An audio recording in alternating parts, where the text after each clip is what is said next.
देख रहे हैं अब तक news channel. Unique academy computer end coaching classes, जहां नर्सरी और जूनियर सीनियर केजी क्लासेस से लेकर 11वीं और 12वीं जमातों के लिए कोचिंग क्लासेस जारी हैं। यूनिक एकेडमी में ऑडियो और वीडियो स्क्रीन का इंतजाम भी किया गया है। 5वीं, 6ठी, 7वीं और 8वीं जमात की स्पेशल क्लासेस भी जारी हैं। उर्दू, इंग्लिश, मराठी और मैथ्स की बेसिक क्लासेस भी जारी हैं। लड़कियों के लिए बिल्कुल सेपरेट क्लासरूम। यूनिक एकेडमी में अपने बच्चों का एडमिशन करवाएं। हमारा पता याद रखिए, शहीद अब्दुल हमीद कुसुम्बा रोड, निहाल नगर पुलिस स्टेशन के सामने, मालेगांव। महाराष्ट्राच्या विधानसभेच्या अध्यक्षपदी ॲडव्होकेट राहुल नार्वेकर साहेबांची आज बिनविरोध निवड झाल्याबद्दल मी त्यांचं मनापासून अभिनंदन करतो। त्यांना पुढील वाटचालीच्या करता शुभेच्छा देखील देतो। त्यांची बिनविरोध निवड होण्यापाठीमागचं कारण म्हणजे त्यांच्यामध्ये नेतृत्व गुणांची, कार्यक्षमतेची आणि त्यांच्या अनुभवाची ही पोचपावती आहे असं म्हटलं तर काही चुकीचं ठरेल असं मला वाटत नाही। 15व्या विधानसभेत निवडून आलेल्या सर्व नवनिर्वाचित सदस्यांचा देखील मी आजच्या निमित्तानं मनापासून अभिनंदन करतो। त्या सर्वांना पुढच्या वाटचालीच्या करता शुभेच्छा देखील देतो।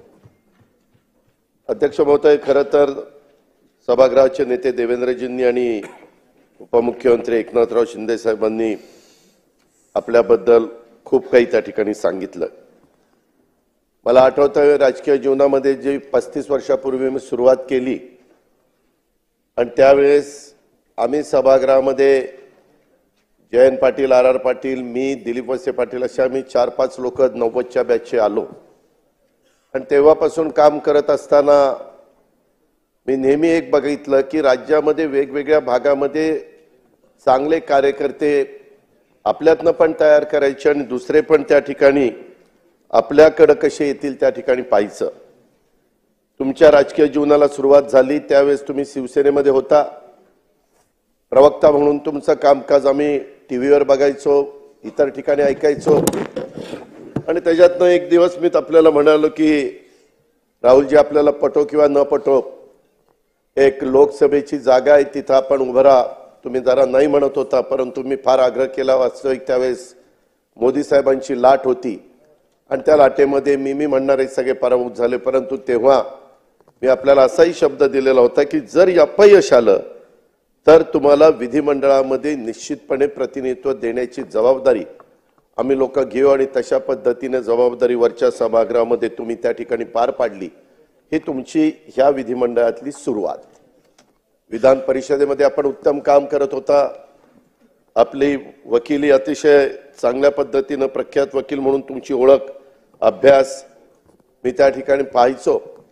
नंतरच्या काळामध्ये माझं जसं लक्ष असं असायचं तसंच लक्ष आमचे आत्ताचे मुख्यमंत्री त्यांचंही असतं आणि मी तुम्हाला तिकडनं इकडे आणलं, त्यांनी मला माझ्याकडनं त्यांच्याकडे घेऊन गेले आणि कुलाब्यातनं तुम्हाला उमेदवारी दिली। कुलाब्यात तुम्ही चांगल्या मताधिक्याने विजयी झाला। तसं बघितलं तर त्या मतदारसंघाची आत्ताच देवेंद्रजींनी साधारण ओळख सांगितली आणि तुमचं असणारं काम हे आम्ही सगळ्यांनी गेले काही दिवस बघतोय। पाठीमागच्या काळामध्ये आम्ही सरकारमध्ये असताना देवेंद्रजी ज्यावेळेस बोलायला उठायचे त्यावेळेस देवेंद्रजींच्या पाठीमागे बसून वेगवेगळ्या पद्धतीची माहिती, वेगवेगळ्या ह्याच्याबद्दल काही दाखले वेगवेगळे देण्याचा प्रयत्न देखील तुम्ही करायचा।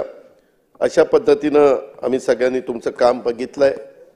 मागच्या वेळेस 2.5 वर्षांनी ज्यावेळेस एकनाथराव शिंदे साहेब राज्याचे मुख्यमंत्री झाले आणि त्यावेळेस तुम्हाला भारतीय जनता पक्षाच्यामुळे अध्यक्षपदाची संधी त्या ठिकाणी मिळाली। 2.5 वर्षापूर्वी विद्यमान उपमुख्यमंत्री एकनाथराव शिंदेंच्या नेतृत्वाखाली सरकार स्थापन झाल्यानंतर आपली निवड ही देवेंद्रजींनी आणि सगळ्या महायुतींनी केली आणि आज आपलं महाराष्ट्र विधानसभा ही देशाला दिशा देणारी विधानसभा आहे। या विधानसभेत जेव्हा कायदेशीर पेच प्रसंग उभा राहिला तेव्हा फक्त महाराष्ट्राचं लक्ष इथं नव्हतं, उभ्या भारताचं आणि विधिमंडळ जेवढी काही कामं करतात त्या सगळ्यांचं लक्ष तिथं होतं, कारण आपलं हे कायदे मंडळ आहे. तेव्हा अध्यक्ष महोदय थोड्याशा मनाला वेदना व्हायच्या, कारण विरोधकांनी ताळतंत्र सोडून अध्यक्षांच्यावर वैयक्तिक टीका केलेली आम्ही त्यावेळेस पाहिली. पण अशा काळात देखील आपण आपला संयम न सोडता कायदेशीर प्रक्रिया पूर्ण करून ऐतिहासिक निकाल या बाबतीमध्ये दिला आणि आपण दाखवलेला संयम हा महाराष्ट्राच्या विधानसभेला परंपरेला साजेसा अशा प्रकारचा होता. आज या प्रसंगी बोलताना मला कुठलं राजकीय भाष्य करायचं नाही, परंतु मागील काळात एक नाही तर 2 राष्ट्रीय पक्षामध्ये त्या बाबतीमध्ये फूट झाली आणि हा मुद्दा संविधानिक होता, न्यायिक होता, संवेदनशील होता, परंतु आपण त्याचा फार बारकाईने अभ्यास केला, जसा उल्लेख सुरुवातीला मुख्यमंत्री महोदयांनी केला. आणि एक निष्णात वकील असल्यामुळे आपल्याला न्यायालयीन प्रक्रियेबद्दल दांडगा अनुभव होता आणि अनुभव आणि कायदेशीर विद्वत्ता यामुळे आपण अतिशय कौशल्याने हा विषय हाताळलेला सर्वांनी पाहिला. त्याच्यामुळेच आपल्याला याबद्दल जी कमिटी केली त्याचं अध्यक्षपद देण्याचा निर्णय लोकसभेच्या अध्यक्ष महोदयांनी घेतला. 14व्या विधानसभेचे अध्यक्ष ज्यावेळेस आपण निवड झाली आणि झाल्यानंतर आपण केलेलं भाषणामध्ये त्यावेळेस तुम्ही म्हणाला होता की the speaker has to speak less and listen more. गेल्या 2.5 वर्षाच्या काळात आपण हे वाक्य खरं करून दाखवलं, हे आम्ही सगळ्यांनी पाहिलेलं आहे. मी त्याच्याबद्दल आपलं खरोखरीच मनापासून अभिनंदन करतो, मनापासून कौतुक करतो. अध्यक्ष महोदय, मगाशी बोलत असताना एकनाथराव शिंदे साहेबांनी पण काही भूमिका इथं मांडण्याचा प्रयत्न केला. त्यावेळेस समोरचे म्हणाले की बाबा इथं अध्यक्षांचं अभिनंदन असताना हे मुद्दे कसे येतात. परंतु अध्यक्ष महोदय, हे कायदे मंडळ आहे. शेवटी इथं ज्या ज्या गोष्टी घडतात, आज सभागृहाचे नेते काय बोलले, समोरचे लोक काय बोलले, इतर सहकारी काय बोलले, निवडणुकीच्या काळामध्ये आपण सगळ्यांनी बघितलं अध्यक्ष महोदय, अनेक जण स्टेजवर संविधान हातामध्ये घ्यायचे. संविधान हातामध्ये घेतलं म्हणजे संविधानाबद्दल आदर वाटतो का?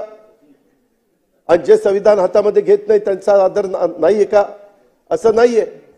प्रत्येक बाबतीमध्ये संविधान दिनाच्या संदर्भातली सुरुवात आणि इतर दाखले हे मगाशी इथं दिलेले आहेत. परंतु सर्वांना संविधानाच्या बद्दल तरतुदी त्यांनी एकतर त्याच्यामध्ये नुसतंच हातात घेतलं. मगाशी तर एकनाथराव म्हणले शिंदे साहेब की ते कोरच होतं, त्या खोलात मला जायचं नाही. परंतु संविधानाच्या तरतुदी त्यांनी एकतर वाचल्या नाहीत असं माझं मत आहे, किंवा वाचून ते त्यांचं उल्लंघन करत आहेत असं त्याच्यामध्ये म्हणावं लागेल. अध्यक्ष महोदय, संविधानाच्या अनुच्छेद 188 मधील तरतुदीनुसार प्रत्येक निवडून आलेल्या सदस्यांनी त्यांचे स्थान ग्रहण करण्यापूर्वी शपथ घेणं हे आवश्यक आहे. हे आपल्यालाही माहिती आहे. शपथेवर बहिष्कार म्हणजे या तरतुदीचा सरळ सरळ भंग आहे. मला त्या दिवशी प्रेसने विचारलं पहिल्या दिवशी, अरे कोणी बहिष्कार घातलाय? म्हटलं आजच्या दिवस बहिष्कार आहे, उद्या जर नाही शपथ घेतली तर यांना सभागृहात बसता येणार नाही. उद्या गप गुमानी शपथा घेतील, काय काळजी करू नका. जरा कळ काढा. कळ काढली की शपथा त्या ठिकाणी झाल्याच. अध्यक्ष महोदय, संविधानाच्या अनुच्छेद आर्टिकल 324 नुसार निवडणूक घेण्याचा अधिकार हा निवडणूक आयोगाला दिलेला आहे, कायद्याने दिलेला आहे, नियमाने दिलेला आहे, देशाने दिलेला आहे. हा सामान्य जनतेला अधिकार नाही आहे. अध्यक्ष महोदय, अनुच्छेद 329 मधील तरतुदीनुसार एखाद्या सदस्याच्या निवडीला जर आव्हान द्यायचं असेल तर ते इलेक्शन पिटिशन न दाखल करून द्यावं लागतं. इलेक्शन पिटिशन दाखल करून ते द्यावं लागतं. या संविधानातील मार्गाचा वापर करणं आवश्यक आहे. उगीच काहीतरी स्टंटबाजी करायची, मार्कडवाडी करता आम्हालाही आपलेपणा आहे, प्रेम आहे, जिव्हाळा आहे, पण कारण नसताना एक असा भाऊ करायचा. एक तर कधीतरी लक्षामध्ये घ्या की आपला करेक्ट कार्यक्रम झालेला आहे, त्याच्यामध्ये आपल्याला जनतेने नाकारलेलं आहे. त्यामध्ये जर आकडे काढायचं म्हटलं तर इतक्या मोठ्या प्रमाणावर म्हणजे 48% महायुतीला मत आहेत आणि 33% समोरच्यांना मत आहेत. आता एवढा फरक असल्यानंतर दारुण पराभव होणार, तरी देखील काही ना काही आकडे, मी आज त्याच्याबद्दल जास्त बोलणार नाही. नागपूरच्या अधिवेशनामध्ये मी सांगित, काही काहींनी सांगितलेलं आहे हे इतके मतं मिळाली आणि मग इतके निवडून आले आणि त्यांचे इतके मिळाले, ते सगळं मी दाखवीन, सभागृहालाही दाखवीन, सभागृहाच्या माध्यमातून महाराष्ट्रालाही दाखवीन. आमची बाजू खरी आहे, त्याच्यामध्ये कुठेही खोट नाहीये. जनतेने आमच्यावर विश्वास दिलेला आहे आणि या विश्वासाला आम्ही पण, अध्यक्ष महोदय, ज्यावेळेस 5 महिन्यापूर्वी लोकसभेच्या निवडणुका झाल्या त्यावेळेस महायुतीला 42 पॉइंट काही टक्के मतं होती आणि आघाडीला 43% मतं होती. 0.6% फरक होता, पॉइंट म्हणजे अर्धा टक्क्याच्या आतच. तरी देखील आमच्या जागा किती आल्या? आमच्या जागा 17 आल्या आणि यांच्या जागा 31 आल्या. आम्ही रडत नाही बसलो. ठीक आहे, जनतेचा कौल आहे. तेव्हा ईव्हीएम कसं चांगलं वाटत होतं, तेव्हा गारगार वाटायचं, ईव्हीएम चांगलं वाटायचं. आणि आता गारगार वाटतंय का गरम वाटतंय ते तुमचं तुम्हीच बघा. अध्यक्ष महोदय, संविधानाच्या भाग 3 मध्ये तुमचं आमचं सर्वांचं नागरिक म्हणून मूलभूत हक्क नमूद केलेले आहेत. त्यात भाषण स्वातंत्र्य, इतरही अनेक स्वातंत्र्य आहेत. त्यात नमूद केलेले हक्क देणं शासनावर बंधनकारक आहे. त्यात कुठेही समांतरपणे पुन्हा निवडणूक घेण्याचा हक्क नाही. संविधानातील त्या यंत्रणाचे अधिकार, मग ते न्यायालय असो, निवडणूक आयोग असो, त्यांनीच ते वापरले पाहिजेत. नाही तर अराजक माझे घटनेचे शिल्पकार डॉक्टर बाबासाहेब आंबेडकरांनी हे ओळखूनच प्रत्येकाचे अधिकार व अन्याय झाला तर न्यायासाठी प्रक्रिया ठरवून दिलेली आहे, तिचा वापर त्या ठिकाणी केला पाहिजे. त्या प्रकारे न्याय मागण्याचा प्रयत्न अध्यक्ष महोदय केला पाहिजे. आज आपण ज्या पदावर बसलेला आहेत, मला एका गोष्टीची जाणीव आहे की सभागृहामध्ये संख्या जर बघितली, अध्यक्ष महोदय, 62ला म्हणतात की 222 समोर सत्ताधारी पक्षाचे होते आणि बाकीचे विरोधी पक्षाचे होते. महाराष्ट्राच्या इतिहासामध्ये पहिल्यांदा 288 जागा निवडून देत असताना 237 आमदार महायुतीचे निवडून आले. 237. अनेकांच्या लाटा आल्या, अनेकांच्या लाटा गेल्या, परंतु इतकं निर्विवादपणे बहुमत कुणालाही मिळालेलं नव्हतं. अरे मान्य करा, आता कुठेतरी डोळे उघडा. लोकही म्हणतील की काय चाललंय यांचं, किती दिवस रडीचा डाव खेळणार आहे. खुल्या मनाने आम्ही जसं लोकसभेला खुल्या मनाने मान्य केलं आणि नंतर पुन्हा तिघांनी ठरवलं की बाबा आता पुन्हा लोकांच्या समोर जायचंय, आमदार तर निवडून आले पाहिजेत, सरकारशिवाय निर्णय घेता येत नाही. आणि त्याच्यातनं आम्ही लाडकी बहीण आली. लाडक्या बहिणीनं आम्हाला सगळ्यांना इथं बसवलं, हे लक्षात ठेवा. जे आहे ते आहे, मान्य करायला शिकलं पाहिजे.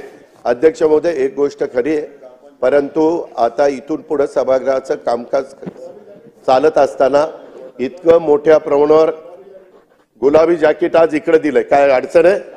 अडचण आहे? मुख्यमंत्र्याला दिलंय. आता तुम्हाला गुलाबी, तुम्हाला कलरच कळत नाही, आता कलर पण विसरायला लागले. काय करायचं काय? 208 कलर विसरायला लागले. हा मला यांनी सांगितलं 208. त्याच्यामुळे अध्यक्ष महोदय, आम्ही कुठली जॅकेट घालायची, काय घालायची ते आमचं आम्ही घालू ना. तुम्हाला जॅकेट घालायची का नाही घालायची ते तुमचं तुम्ही ठरवा. त्यामध्ये अध्यक्ष महोदय, इथून पुढं मुख्यमंत्र्यांनी सांगितलेलं ते खरं आहे. अध्यक्ष महोदय, खूप जण आम्ही तुमचं चेंबर बघायचो, आम्हाला ते चांगलं वाटलं, तुम्ही लगेच मुख्यमंत्र्यांचं केलं, नंतर आमच्या दोघांची केली, म्हणजे उपमुख्यमंत्र्यांची. पण बाकीचे म्हणतात काय आम्ही काय घोडी मारलीत का? काम चालू आहे. इतरांचे पहिला ग्राउंड फ्लोअर झालंय, आपल्याप्रमाणे माझंही काम चालू असतं. ओके ओके, मग हरकत नाही, ते काम चालू आहे, तर आम्ही कुठेही निधीची कमतरता पडून देणार नाही. अध्यक्ष महोदय, काही काही गोष्टी सभागृहातल्या लोकांच्या करता, सन्माननीय सदस्यांच्या करता ह्या झाल्या पाहिजेत. कधी कधी आपण लक्षात घेत नाही, परंतु मनोरा आमदार निवास हे वेळेमध्ये पूर्ण करण्याच्या करता ह्या बाकीच्या सगळ्या आमदारांच्या करता फार गरजेचं आहे. आपण अतिशय चांगला प्लॅन केलाय, त्याच्याबद्दल दुमत नाही अध्यक्ष महोदय, परंतु विक्रमी वेळेत ते पूर्ण व्हावं आणि लवकरात लवकर सगळ्या आमदारांना दोन्ही बाजूच्या चांगल्या दर्जाच्या निवासाची व्यवस्था त्या ठिकाणी व्हावी, अशा प्रकारची अपेक्षा मी या निमित्तानं या ठिकाणी करतो. एकंदरीतच आपली आज विधानसभेच्या अध्यक्षपदी बिनविरोध निवड झाल्यामुळं त्यांच्या व्यक्तिमत्वावरील सर्वपक्षीय विश्वासाचं हे दर्शन आहे.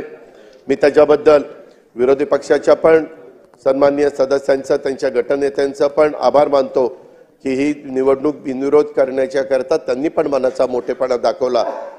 निर्विवादपणे आपण निवडून येणार होता ही तर काळ्या दगडावरची रेघ आहे, पण तरी देखील त्याच्यात एक मनाचा मोठेपणा या समोरच्यांनी दाखवला, त्याबद्दल मी त्यांनाही धन्यवाद देईल. अध्यक्ष महोदय, आपल्या नेतृत्वाखाली आपल्या विधानसभेचं काम अधिक परिणामकारक आणि लोकहितकारी होईल याबद्दल आमच्या कुणाच्याही मनामध्ये तिळमात्र शंका नाही. मी पुन्हा एकदा आपलं अभिनंदन करतो. तुम्हाला पुढच्या वाटचालीच्या करता मनापासून शुभेच्छा देतो.